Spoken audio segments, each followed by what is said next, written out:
Welcome to the Barbershop. I'm Matt Horner, your host, and I'm with my buddy Caleb. How you doing, Caleb? Doing well, Matt. Well, today I wanted to talk about entrepreneurship, and we often talk about the great glory of entrepreneurship, the destiny they have, the legacy they leave behind, whether it's Steve Jobs and Apple or Elon Musk and Tesla. And but today we're going to talk about the failure of entrepreneurship. I think that's something I can relate to in some ways. I've been working for myself since a very young age, and just wanted to talk about where I've been in life and the failures I've had and what I learned from. So it started at a very early age. About 5 minutes into my birth, I was the second one to come out, being a twin. And at that moment, I realized I wasn't the first to come out. And my brother beat me out of my mother's womb, and I'd already failed. And I took that loss very personally. And from that moment, I experienced failure. That's just all joking, but failure is something we learn from. So me and my brother, we were competitive our whole lives and still are to this day. He has a barbershop. I had a barbershop. We often compare barbershops. And even last night we were, having funny, frustrated conversations about the barber industry. And so I just wanted to talk about that and what that's like. So first off, let's just get this out of the way. You have a twin brother who is also a barber. And a cabinet maker like and me. A cabinet maker. Yeah. And does nobody else find this slightly odd and amusing? Well, God had to make two because we can only have one Messiah. And so he had to split us. We'd have been perfect if we would have been joined together. Not really, but if you would have looked at my report card, you would say not really. But we were in class together. It was a lot of fun. Growing up, we switched seats. We played jokes on our girlfriends and on our teachers. Oh, so you're identical twins. Identical, yeah. Oh, man. Yeah. So that was a lot of fun. And that brought fun things in the business, too, world. Because people would come see me about a cabinet, and then I wouldn't be there. And then they would come talk to my brother, and then he wouldn't relay the information. But the whole time they thought they talked to me. And I had no idea that this other conversation ever happened. So there was failure there. Twins not talking to each other. Yeah, your early career was ripe with failure. Yeah. So how did it all start? When did you decide you were going to be an entrepreneur and launch? Was this before you even? Even as kids, we sold. So if we were selling for the school or for the Boy Scouts, there was a competition that I could sell more than he could, and we would go door to door, and then we'd get hacked off and pissed off at each other that, my brother would hit that neighbor before I hit him, so he took that sell. And so there was that competitiveness selling door to door. And then we would brag about, well, if it was Boy Scout popcorn, it'd be like, man, I upselled. I got him to buy the caramel corn in the fancy tin. And so there was that competitiveness that we also had in sports and things like that. But that brought in failure, which also fostered salesmanship. Right. Because we were competing against each other. Right. And that was a lot of really good. And then, from then we did lots of things in school together. One of the things he did was he was an auto mechanics class, and he would find four-wheelers and motorcycles and fix them up and sell those. But some of them were pretty failed. They didn't work out too well. Lost a little money there? Yeah, lost a little money. But we had fun. I remember we would drive them home to test drive them. So I'd be driving this go-kart through this neighborhood, and there would be, you couldn't see me. I'm sitting on a go-kart, and I'm driving in a residential street. And I was shorter than the shrubs and the trash cans going by, and we would be testing out all this small engine things that we'd be trying to fix, and we'd be literally driving them in a pretty urban area. How old were you at this time? I was probably 16. I had a driver's license, and I'm driving a go-kart to school. Nice. Looking pretty cool. The chicks digged it. Oh, I'm sure they did. Yeah. I'm sure they did. So, being an entrepreneur, that started pretty early for both of you, obviously. Yeah, we had we mowed yards and There was some failure there, but probably quite a bit of success to keep you motivated and going. And, Yeah. When you're in your home with your parents, like you're sheltered from some of the harsh realities of the real world. Yeah. So being an entrepreneur is a lot easier whenever you're, still in elementary school, middle school, high school, like it's. Yeah, but I had some good failure. My dad, some of the failure that taught me the best was when I was with my parents. Okay. My dad was financing me his pickup truck. I had already wrecked the first one he gave me, totaled it. And so he wasn't going to give me another one. And so we started making payments on this other truck that he gave us. And then I decided I wasn't going to make payments no more, and I wanted my money back. And my dad said, "Screw you! I'm keeping the money and give me back my keys." And he took my truck. He took his truck. Now, and that was a good one when my dad repoed the truck. Yeah, for sure. That's a harsh lesson to learn. That was a harsh lesson to learn that if you don't pay for it, it'll get taken back. That's great. And he did take it back and drove it for several years after that. And I had to go to the bank and get a loan and try again. So. And you already knew from experience that you had to pay the bank. Yeah. Or else they were going to take your truck. Yeah, my dad had to co-sign the loan, so we go in the bank. Wait a minute, hold office. on. Let's stop here. You didn't pay your dad for the truck. Yeah. But now he's going to go co-sign. I guess he thought I'd learned a lesson maybe, so he took a risk on me. But I remember I dressed all nice, like in my Sunday's best, to go to this loan office, and I remember it was $1,000. And Dad sits there and goes, "It's pretty important." And the banker, I think he must have called the banker ahead of time because they had some questions already set up. And the banker goes, "You realize your dad, if you don't pay this is going to hurt your dad." And he goes, "Oh, yeah." And Dad's like, "Oh, I couldn't pay for that. There's no way I could pay for it. You'd ruin me." And I'd be like, "Oh, yes, sir. Yes, sir." And then Dad co-signed, but then the banker said, "Don't make me repo this." Like they gave me the scare tactic. That was when my brother got caught playing with matches. Oh, nice. And so my dad took him to the firehouse and had the firefighters threaten to arrest him and put him on probation. So that type of failure taught us, yeah, don't get caught playing with matches. Yeah. I mean, play with them, just don't get caught. So from that day on, we made sure we never got caught playing with matches. So after you get out of high school and you decide to be an entrepreneur for real, what happens? Well, we had we'd been working at cabinet shops, and me and my brother pulled some money together. My brother was more of the carpenter, and he bought most of the tools. But where'd you get this money at? It was graduation money. We weren't going to college, and Dad quickly kicked us out of the house because we hadn't applied or done anything. So he's like, "Well, no free lunches, so get out." And so we got out. Man, I like your dad. Yeah, he's a cool guy. And we rented from my sister. She owned some rental property. And she had a garage apartment, and we lived upstairs, and then the garage was our first wood shop. And, of course, we were the first kids out of school to have our own place, so it quickly became the hangout, the fun place. Oh, right. A lot of my friends that would come hang out there, they still lived with Mom and Dad, so if they wanted to, not come home to Mom and Dad, they crashed at our house. And, I mean, there was several days I'd wake up, and there'd be people sleeping all over my house, and it was a fun place, but because it was so fun, no work ever got done in the cabinet shop below. Where were you generating the jobs? Well, grew up in this neighborhood, and people already kind of knew us. And at that time, we were more trying to make stuff to sell, like beds and porch swings and benches. And the log furniture thing was real hot, and Texas flag furniture was real cool. And we would be making this stuff to sell, and some of it people would buy and commission. People would say, "I want a porch swing." We'd build them a porch swing, and then a lot of it would go to horrible.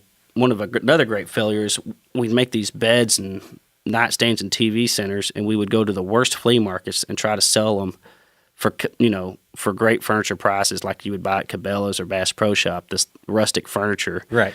But really, people are looking to buy a coffee table for $5 or $10, and I'm trying to sell a coffee table for $400. Right. So I mean, you're basically at the trailer park flea market. Yeah. Trying to sell this really high end. Yeah, they're eating furniture. Roasted ear corn and buying $5 knockoff case pocket knives, and I'm trying to sell some custom furniture here. So I didn't really understand the market then. That's when I really started realizing I don't think these people have any money. when I drove up with the nicest car and I probably had a jalopy, I should have realized I was at the wrong location. So at this point, rent's getting a little tight, right? Oh, yeah. We wouldn't have money, and we got to fighting because my brother wouldn't. We'd get a few commission jobs. One job would be to get done, and at this time I had to go back and work at this other cabinet shop and to pay the bills. So now I'm having to go. I hated, like I enjoyed working for myself, but I hated working for others. So the problem came down is bills weren't getting paid, and somebody had to go make money. So my brother, being the more artisan one, we made the decision, okay, you stay here and work and build some inventory up so we can go sell some stuff, and I'll go back to work at Bob Becker Cabinet Shop and work in his cabinet shop, and I'll pay the overhead. Nice. So this quickly brought into some animosity. So I think he was supposed to, one day I come home from work and I had to pay a big portion of the bills, and he had played Nintendo with my high school buddies all freaking day. And he was supposed to have some stuff done in the cabinet shop. I don't even remember what, but none of it was done. And I remember thinking, I'm going to be stuck working at Bob Becker's cabinet shop and supporting my brother. And so I mouthed off to him, and he goes, oh, he mouthed off back. And wait, how old are you at this point? We're probably 20 years old. Okay. 19, 20. And so we'd get to mouthing, and then he'd mouth back, and a lot of mouthing would get going, and then we'd get to pushing each other, and the next thing you know, we were fighting. And we'd be fighting in this crappy shop of ours. And I remember my wife would come running down. She'd be crying by this point. So you're married? No, she was my girlfriend. So your girlfriend. I can't believe she stuck around after this type of stuff. I remember I'd be throwing crap. And did she know who was who? At that time, I think by the anger of each one, because you could listen to the conversation. Yeah, that's Matt. He's the one with money. That's Milton. That's the one without the money. And if you, you have to root for your boyfriend. But I think our friends really liked it because you got two identical brothers and they're brawling. So all my high school buddies would be around just laughing at us. Of course. Yeah. And so I remember we're driving in the truck and I'm yelling at him and we're fighting I said, just drop me off. And he drops me off at my girlfriend, now wife's house, and I slam the door and he laughs at me and it just pisses me off. And I remember I rear back my foot and I'm going to go kick a big dent in the side of his door. And so I rear back my foot and I go to kick it and I just fall flat on my ass. And he just laughs his butt off. And I get back up with my fist up like a fighting Irish, like, come on, buddy, you want to laugh at me? Let's throw down. And I remember at that point, Sarah's running out of the house. By this time, we've made enough commotion. She's like, quit, just go away, go away. She'd separate us. Is this in town? Oh, yeah, this would be in a neighborhood near Tarleton State. Nice. Yeah. So on display for all to see. Yeah. It's great. It's awesome. Yeah. Or I remember sometimes he'd make a few things. Like I remember I learned a lot from him because he would make, like he'd work all day and he'd make like this Texas bench, and it had a Texas flag on it, and then he'd sand it and distress it, and it looked really sharp. I go, what'd you sell that for? And he'd go, oh, I got $45 for it. And I remember looking at him thinking, you made $10? I'm thinking, we got to change this scenario. I remember arguing with him, you can't sell that for $45. Well, we got food tonight. And I remember he would say stuff like that, or I can eat out. And I'm like, well, number one, we can't eat out on $10. I remember getting frustrated with him, but he was just happy he had $10 in his wallet. So what was the straw that broke the camel's back on this deal? I think what broke the business, and then I would probably get married because I realized something has to change. Something has to change. We can't. It was me getting engaged, realizing we can no longer be in business together because I can't support another person. I can't support you. And he had a struggle. After I left, he struggled for a long time. It's actually the best thing that could have happened for him. Yeah, it was the best thing that could have happened for him. And then slowly, he found a good woman. And just like all, I think, great entrepreneurs and great leaders, what really helped him was a woman behind him. Right. And he found a good wife, and he straightened up some. And so that changed him, just like me finding my woman straightened up me. Yeah. So how did that early failure, it did help shape your career path, though? Like, I mean, you realized early on certain decisions that you had made aren't going to work, and and things that you did. You can't have friends hang out at your work because you're not going to work. Right. There's lots of things I learned from that, And I participated too. I was a big part of it. I like to say my brother did all the stupid ideas, but after fun started having, I'd jump in and have the fun too, Right. So Nintendo would be pulled out, and after a few games, I'm playing too. So you can, there's a lot of things I learned there. And you got to price things right. You got to find the right market. Right. We were making some pretty cool stuff, but taking it to the worst place to sell. Right. Then what we did price that we'd get so desperate, we'd have this stuff, and then we would sell it for hardly anything. Right. So not even recoup your... And not even make a livable wage. Right. So there's a lot I learned. It was great that I learned it. So how did you keep from that failure that you had there early on? How did you keep that from not holding you down and keeping you from trying to start another business and another cabinet shop and do it all again? Did you just blame it all on your brother and say, well, that was all his fault? I did a lot because that was the easy thing to do. Yeah. I think going to work for other people. So my wife was going to engineering school at Texas Tech, and we got married and moved there. And I thought, I don't really know all the different ways of doing business. And I'd already failed in Stephenville. And I remember telling my in-laws what I did, and I think they were knowing now, they knew that I was a joke, in some ways. They did not like who their daughter married because I ran this Mickey Mouse wood shop. Right. And fought with your brother. Fought with my brother and didn't have anything. Yeah, they're seriously questioning. They were seriously questioning who she married. Yeah, their daughters. But I thought, well, I'm going to go work for, I told myself, at least 5 other wood shops before I go back out on my own. And so you're on a quest for education. At that point, I totally changed my mindset. Realized I did not know what I thought I knew. Right. And so, even though I'd worked in cabinet shops in Stephenville, I didn't really have the true business knowledge of owning a cabinet shop. So at that point, I started in Lubbock working at several shops. I'd stick around for 6 months to a year, gain everything I could, and then I'd move on. And then that really made me, and I would ask questions at that point. How did you price that? How did you get that much lumber? Right. And I started to find people that were successful. And I worked for a company called Rester House, which is still a great company that's restored the governor's mansion in Texas and lots of courthouses. And that was a great company to work for. And then some mom and papa cabinet shops that did residential work and trim work. And I also stayed focused. I never would go from cabinets to roofing to concrete. I think a lot of construction guys jump all over the place. Bounce around, yeah. And they're a jack of all trades and a master of none. Mm-hmm. And I made my mind up that I'm going to be a master finish carpenter. Mm-hmm. I was not going to be a framer. Right. I was not going to be a roofer. And to this day, I've never framed a house or roofed. So a lot of trades I have no knowledge about. And I think that's something that a young person needs to understand is, fail in something specific. Right. Don't be a failure at everything. Be specific in your failing. So you're bouncing around to these other jobs, working for other people. Yeah. But there's still some growing pains there, right? I mean, there's a lot of things to learn in that process.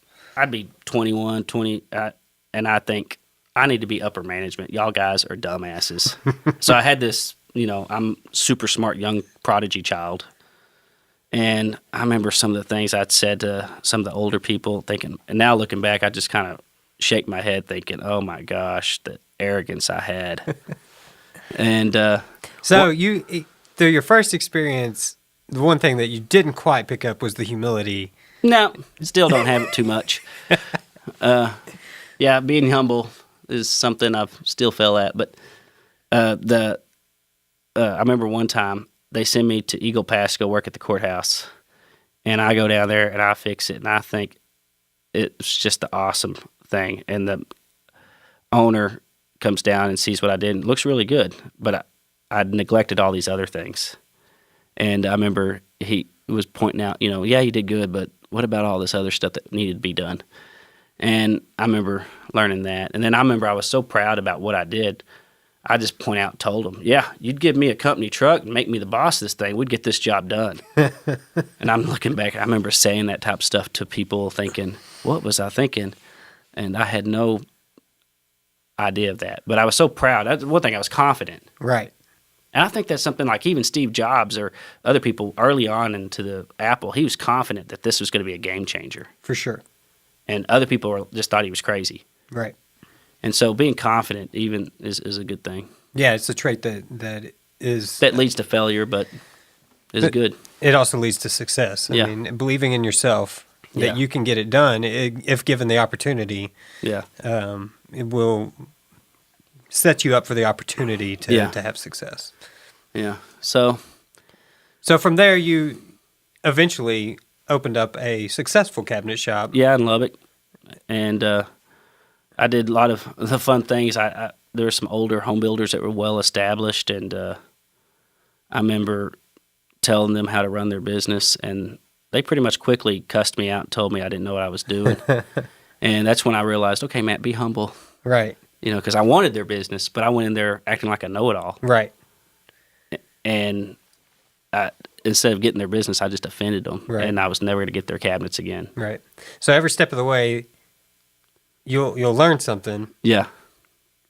But there's still failure involved. Like there's still, hey, well, this humility part, I gotta figure this out if I actually want to be successful and earn their business, earn their respect. Yeah, and then one of the things is learning how to the aftermath of failure.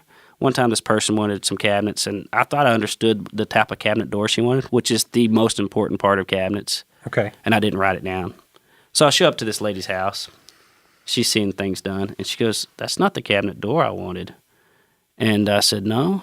And then she shows me the picture she had showed me at the very beginning of the job. Right. And so now I'm having to decide, how am I going to make, I'm not going to make money on this job. Right. So I got two options: rebuild all these doors, or give her a discount and talk her into keeping these doors. Right. And admit my wrongdoing. Uh-huh. So I said, you're sure right, and I did wrong. And I got to thinking, counting those doors, realizing real quick, oh man, that's going to cost me a few $1,000. So I knew it's going to cost me a few thousand. So how about I just take $1,000 off this job, and you like these doors? She goes, I like those doors, because everybody likes $1,000. Right. But I'd rather lose $1,000 to her, and that was cheaper than remaking them. Right. And she felt like she got a great deal. Right. And the truth is too is that you, regardless of what she decided, you took ownership of the mistake. Yeah.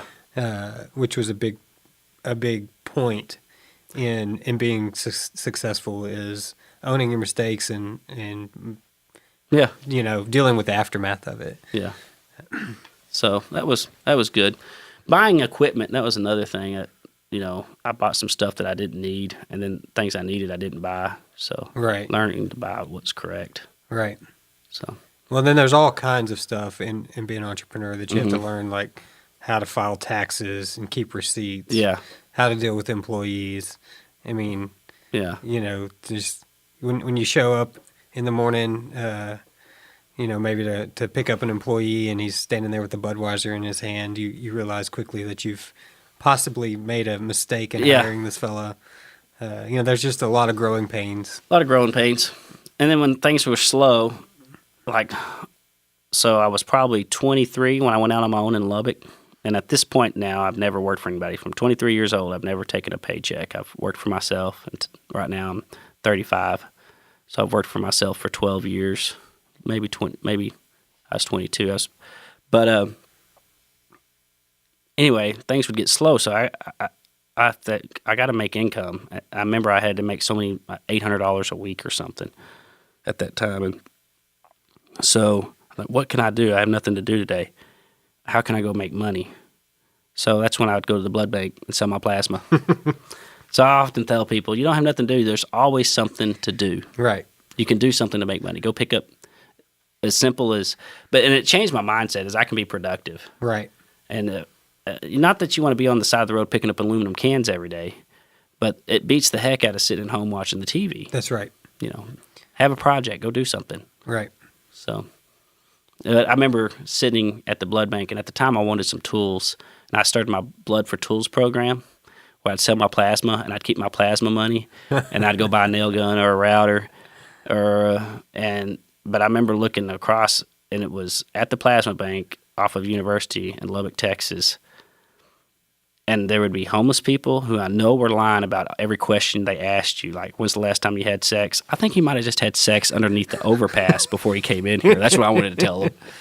And then, when's the last time you did drugs? I was like, I don't know. Have you not looked at that guy? I'm pretty sure he just did drugs last night. But they anyway, people go in. And then there was college kids who were just doing it because they wanted beer money. And then there was Matt Horner in here who was doing it because, he had a rainy day or didn't have something to do. And, right. Well, the difference here, and a great lesson to learn, is that you were focused. Mm-hmm. You had a mission, you had a problem, mm-hmm. and this may not be the traditional way to solve it, but you figured out a way to solve the problem. You needed tools.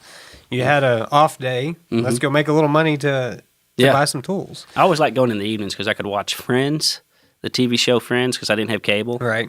I liked the show, and they would give me a Capri Sun, a juice box, whatever, and some oatmeal cookies. And I just sit there and eat cookies, drink juice, and it was like better than Vacation Bible School. And I'm getting, it was a relaxing way to make, $40. So, and then as the business grew, I remember, some of the failings I had that were kind of funny was I wasn't ever a boss early on. I would be a friend. Right. And that was an issue because you would either hire your friends or you become friends with people you'd hire and you wouldn't work. You'd go play. Right. Or it'd be very difficult to have the hard conversations that you need to have with employees. Yeah. So, quit peeing in the backyard. The homeowner's here. Stuff like that. Yeah. Quit smoking in the bathroom with the fan on. We can still smell it. Those are some of the things we would do. Yeah. So, what I'm really picking up out of this is that in order to be an entrepreneur, you have to embrace failure. Oh, yeah. You got to acknowledge it, learn from it. Like, you have to recognize that is part of the whole process, and that without it, you're not going to actually become or grow into anything that's successful or great. Yeah. Because I think, as you said in the very first of the podcast, we often look at the entrepreneurs that are wildly successful, and all we see is their success. But behind every one of those success stories is piles and piles of failure that they learned from, they grew out of, and they translated into a success story. Yeah. And that, regardless of the route of how you get there, the failure is an integral part of becoming a successful entrepreneur. Yeah. Silly putty was made from a failure in plastics. We wouldn't have, and so you create, you learn, and you create things through failure. Right. Awesome. So, sometimes, you don't throw your failures in the trash, because if we do that, we wouldn't have silly putty. Perfect. What a great way to end it all. Yeah. Well, thanks for listening to The Barbershop. Thanks, Caleb, for being here. Yeah.